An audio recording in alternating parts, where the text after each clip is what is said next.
South Korea's foreign minister will head to the US as the two countries deal with the fallout of last week's massive immigration raid in Georgia. The US and South Korea have struck a deal to send roughly 300 workers home after they were detained by federal agents. The workers were among 475 people detained on Thursday during a large-scale raid at a plant jointly operated by South Korea-based companies Hyundai and LG Energy Solution. CNN's Mike Valerio joins me now from Seoul with more on this. Good to see you, Mike. So what's been the reaction to all of this in South Korea?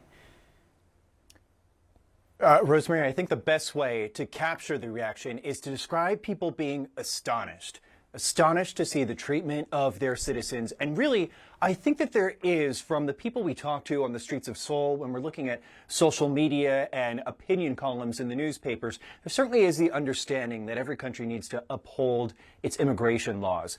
But what people don't seem to understand when we're doing interviews is why couldn't ICE, from their point of view, go to this mega facility and say, you know what, I think there was a problem with XYZ section of your visa for this person and that person. The way that this was handled, showing up without warning and putting chains around people's waists, leading them out with handcuffs, and then leading them out to detention, that certainly has struck an emotional chord with people. And describing that emotional chord, it's certainly an undercurrent of unease. America is such a friend to South Korea, with nearly 30,000 troops who are stationed here on the Korean Peninsula as a counter to China and North Korea.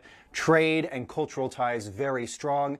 And then you have this, that certainly is leading people in business to question, how will investments go forward? How exactly will they position their people going forward? In case in point, we had LG Energy Solution, the company that is partnering with Hyundai, at least in the EV battery part of this mega facility in Georgia, suspending most business trips until further notice and telling their people, Rosemary, that if they are in the United States, they either need to remain in their accommodations or come home immediately.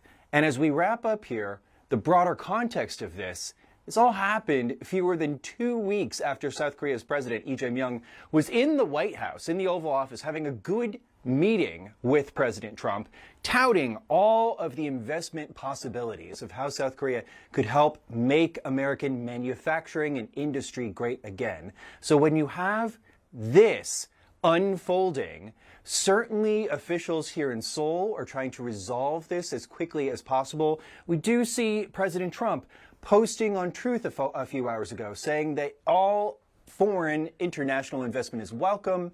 He wants people to be in the United States legally. So in sum, it's just the manner that this was done. Again, striking a chord with people, and we're waiting to see when exactly the more than 300 people are set to return to South Korea. It could be towards the middle of this week, but we're still firming up our reporting on that front, Rosemary. All right. I know you'll be watching that closely. Mike Valerio joining us there. Many thanks. Appreciate it.